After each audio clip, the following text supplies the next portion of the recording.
Good evening. So I think I've mentioned before that I often like stories that talk about strange phenomena, and this story definitely falls into that category. The book is called There Is No Antimemetics Division by Qntm, and it's based around the idea that there are certain creatures in the world that have a strange effect on people's memories. Like a lot of the time, it's not that people can't see or interact with them, it's that the moment you look away, like you forget that whatever it was ever there. So it makes it so that even though they might be in plain sight, like you might interact with them on a daily basis, like you just keep forgetting and relearning of their existence, and it makes it really hard to keep track of them. But at the same time, these creatures can often be somewhat harmful to humans. Like some of them will eat people's memories, or they might eat the actual person, or they could change people into alien things. Like they have or often have like negative, scary impacts on human society. So because of this, a department was created for people to try and find ways to contain or destroy or otherwise protect people from these entities. But as you can imagine, this is a really difficult task since everyone forgets that they actually exist. So even the department itself is often forgotten, or like people wonder why they created it in the first place, or like what it's for.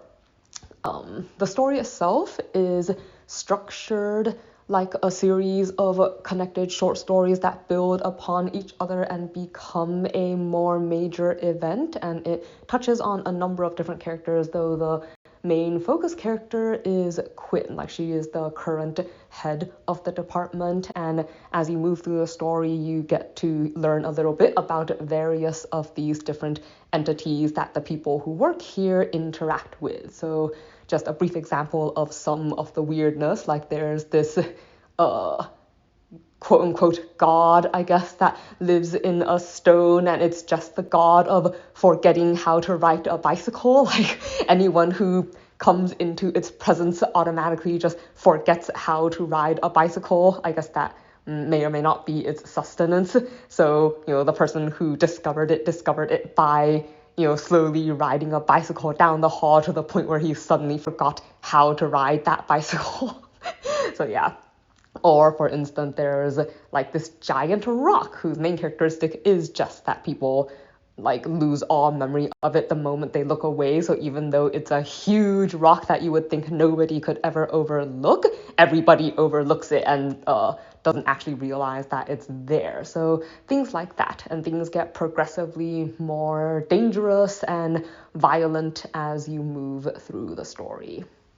So what I liked was definitely the weirdness. Like I think how these people find ways to deal with the fact that the stuff they study and research and try to contain, they forget about the moment they aren't paying attention, or the moment they look away. Like even the notes they write a lot of times will degrade over time, so that you can't really keep good records. Like different ones require different types of record keeping. Like the way these people find methods to work around the fact that their subject matter is so hard to grasp, and then just the odd things that the author came up with and stuff was definitely a very interesting read. So I think on that alone, like I kind of recommended it to Elena, even though my dislike of this story is something that we both tend to really dislike, in that a lot of people die. Like it does get to the point where the story is kind of apocalyptic in scale of like disasters and so on. So it's the kind of story where I feel like I can't get attached to anyone, because you never know when like the next character is going to kick the bucket, and typically I think that makes reading things a bit more stressful to me. And one more thing, this isn't really a like or dislike, it's just because, since the whole idea is that it's hard to keep records about these entities, there are places in the story that are like wiped out or like blotted out so that you can't you don't know what it's saying, which I found a little frustrating, because there were a lot of these creatures that I actually would have loved to just hear more about, like their life cycle, how they worked and like what happened. So that was a little bit frustrating.